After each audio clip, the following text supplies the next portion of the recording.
The beauty about working in television and radio stations and things like that, as I often say here on the show, you never truly know who you're going to meet.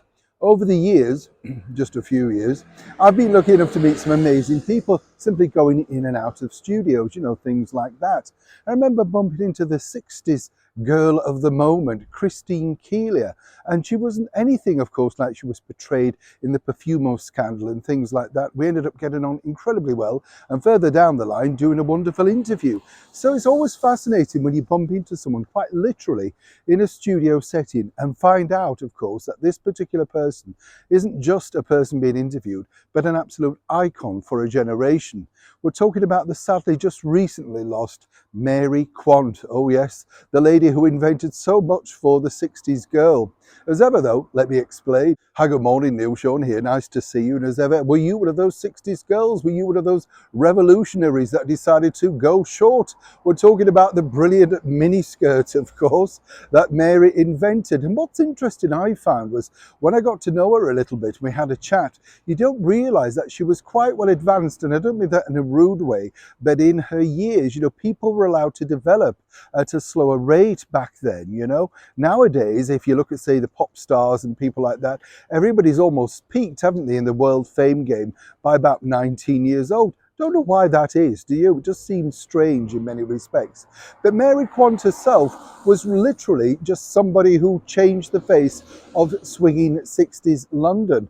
I remember talking to Twiggy about her, and she said it's hard to see the impact like Mary Quant, Bieber, and so many others did in that era. Bianca Jagger said that really she revolutionized and freed women to be exactly who they wanted to be. It was rather shocking, she said, to have a mini skirt, particularly as everybody was wearing them on the King's Road in Chelsea, and then they were popping up on big hit TV shows like Ready, Steady, Go and all of those sort of things. She said, people really were turning away, thinking it was absolutely shocking, simply because people come out the more austere sort of 50s, and then people were sort of being, shall we say, just differently radical.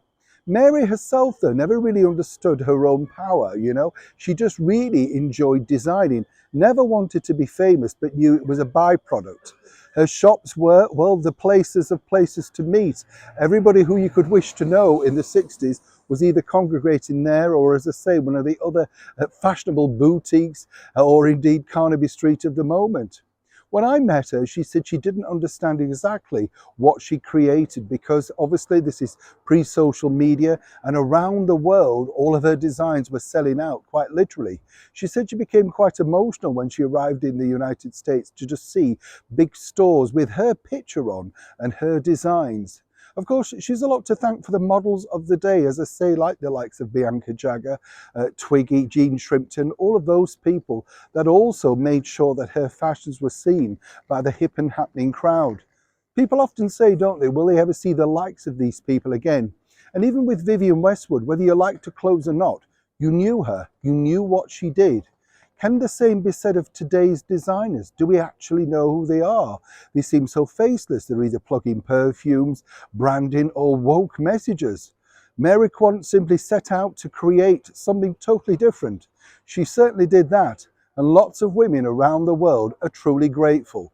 But as ever, I'd love to know, were you one of those women who dared to bear in Mary Quant's swinging 60s of the miniskirt?